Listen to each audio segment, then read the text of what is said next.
civilmedia.mk. Слободно, независно, отворено. Почитувана амбасадарке, почитувани директори на заводите за статистика во Северна Македонија и Шведска, почитувана државен секретар, секогаш ми представува задоволство да учествувам на настаните поврзани со статистиката, не само бидејќи сум свесна за важноста на статистиката во секое општество, но имам и посебни врски со статистиката. Кариерата ја започнав како задолжена за фискална статистика и се сеќавам се уште колку се радувавме кога ќе успеевме да произведеме статистички податоци во согласност со меѓународните стандарди, така што навистина ми представува задоволство. Втора година поред го одбележуваме Европскиот ден на статистиката во специфични околности кој ги креираше глобалната пандемија. Здравствената криза навлезе во секоја пора на нашите општества и го наруши светот што го знаеме. Статистиката воопшто не беше исклучок во се во ова.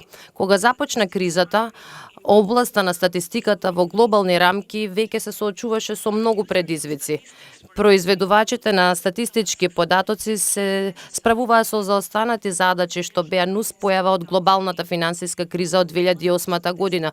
Иако недостатокот на статистички податоци не беше причина за оваа криза, сепак кризата откри значителни јазови во податоците и ја потенцираше потребата за почести, сеопфатни и грануларни податоци за зајакнување на инфраструктурата за креирање политики. Вториот предизвик се наоѓа во досега невидената дигитализација и пролиферација на податоци како од приватни, така и од јавни субјекти. Ова представуваше предизвик за произведувачите на официјални статистички податоци, кои служат како примерен извор на податоци, да ги иновираат своите податоци и извори на податоци, но уште повеќе интензивно да работат на поставување соодветни рамки за управување со податоците. Исто така, една од лекциите од кризата беше потребата за повисоко ниво на финансиска писменост и свесност за финансиските ризици, зашто, меѓу другото, потребно е пренесување на статистичките податоци на различните интересни групи во општеството да биде подобро прилагодено. Впрочем, пандемијата се појави во услови кога се трудевме да ги решиме недостатоците во статистиката што беа откриени за време на глобалната финансиска криза. На самиот почеток на кризата, официјалниот статистички процес беше загрозен од основниот ризик од нарушување, така што зачувувањето на континуитетот на произведувањето статистички податоци беше од витално значење. Минатата година Светската банка спроведе анкета меѓу националните заводи за статистика со цел да се процени првичното влијание на здравствената криза врз нивната функционалност. Од клучните наоди може да се изведат неколку заклучоци. Прво, околу 65% од заводите за статистика беа целосно или делумно затворени, а непосредното собирање податоци беше прекинато. Второ, способноста да се соберат основните статистички податоци и да се исполнат меѓународните барања за известување беа погодени, особено во зимите со ниски приходи. Трето, приближно 2 од 3 национални заводи за статистика го сменија календарот на објавување и дисеминација на податоци. И нешто што е многу важно, многу од заводите се прилагодуваа и реагираа на новите потреби за податоци со промена на начините на собирање, користење алтернативни извори на податоци, додавање прашања поврзани со COVID, како и со намалување на содржината и примероците во анкетите.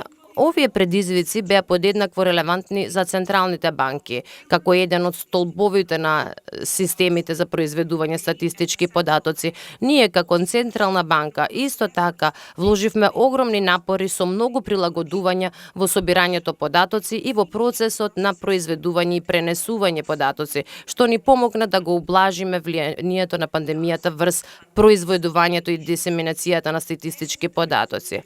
Пандемијата во почетната првата фаза ја тестираше отпорноста на статистичкиот систем, односно способноста да се продолжи со навремено снабдување со статистички податоци, но исто така создаде и притисок за побарувачка на нови податоци што не беа произведени до тој момент во статистичките заводи.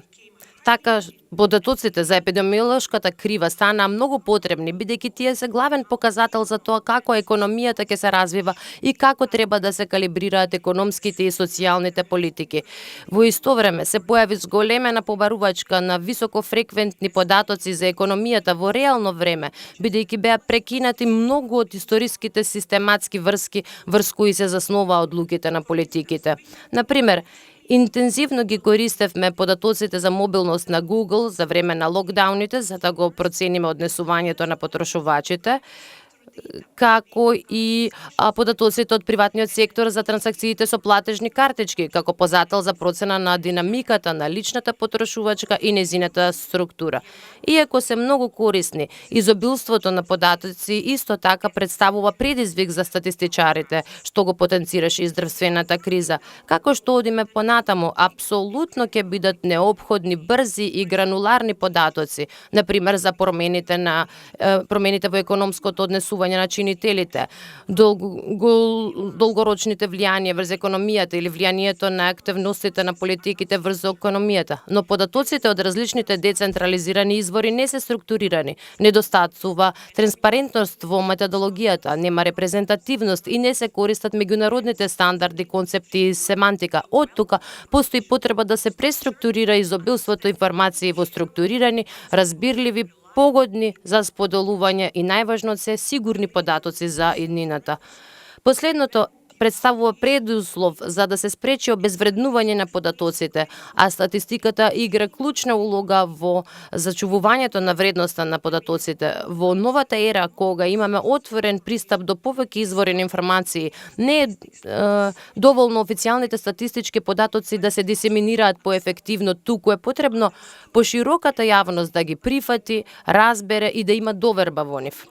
Добрата официјална статистика, како што драматично се покажа за време на кризата со COVID-19, може да биде клучна за обезбедување прва линија на одбрана од дезинформации. Високо квалитетната и сигурна статистика е главното оружје против лажните вести и пораките што разиденуваат.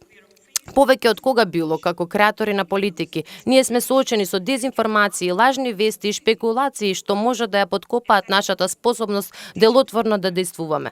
Дигиталната средина, се познаичајната улога на социјалните медиуми и отсуството на јасна регулаторна рамка го потикна ширењето на така наречените злонамерни информации. Например, ние како Централна банка на неколку наврати се соочивме со неосновани шпекулации против девизниот курс. Најмалата штета што ја предизвикува овој тип неодговорно однесување е тоа ние да сме алармирани 24/7, но цената по општеството, штетата врз јавноста и конфузијата што ја создава, штетата врз интегритетот на институциите и нивниот кредибилитет е огромна. Неинформираниот чинител може да ја заснова својата финансиска одлука врз несигурни основи, со што ќе предизвика лични економски загуби. А и ние како институции може да претрпиме ерозија на кредибилитетот, што може да не попречи во испорачувањето јавни добра, за кои што сме одговорни. Што може да се стори за да се ублажи влијанието на дезинформациите во современиот свет? Дозволете ми тука накратко да се осврнам на студијата за општествената цена на лажните вести во дигиталниот единствен пазар и да ја транспонирам во полето на економијата. Прво, потребна е само регулација на индустријата, подигање на свеста за дезинформациите, цената што може да го чини општеството и потребата од проверка на фактите. Втора е регулативата, создавање јасни и транспарентни правила на игра. Трето, образованието, медиумската и информатичката писменост може да доведат до зголемена јавна свест и капацитет за критичко оценување на вестите, вклучувајќи ги и лажните вести. Имајќи го предвид се во ова, како ние како произведувачи на статистички податоци можеме да придонесеме во овој поглед? Се чини дека соодветното пренесување на нашите податоци во јавноста може да помогне да се истиснат статистичките податоци со низок квалитет. Треба да размислиме како да ги приближиме до јавноста статистичките производи од нашата работа. Точно е дека ние како централни банки на јавноста и доставуваме огромно портфолио на статистички податоци со многу димензии, метаподатоци и јавни објаснувања. Меѓутоа, податоците или објаснувањата може да не се релевантни доколку не стигнат до јавноста и не влијаат врз нивните одлуки. Според некои процени, до 2025 година на глобално ниво ќе се создаваат 463 ексабајти податоци секој ден.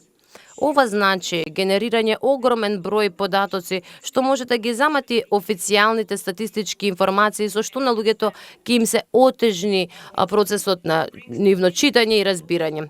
Очигледно, за да ја доближиме статистиката до јавноста, треба дополнително да се фокусираме на одредени аспекти, како на пример бројките да ги ставиме во јасен контекст за да може пошироката јавност лесно да ги разбере, поедноставување на јазикот, што понекогаш не е лесна задача за експертите, што се навикнати на статистичка таксономија, сегментирање на публиката, споделување на податоците не само со финансиските аналитичари и новинари, туку и со пошироката публика преку различни канали, како и создавање соодветна содржина што се осврнува на она што е важно за јавноста, а во исто време содржина што е едукативна и забавна. Во таа насока Народната банка ја препознава важноста на комуникацијата и се вклучува во многубројни активности во таа област. На крајот, сметам дека е соодветно да го завршам своето обраќање со мотото на Европскиот ден на статистиката.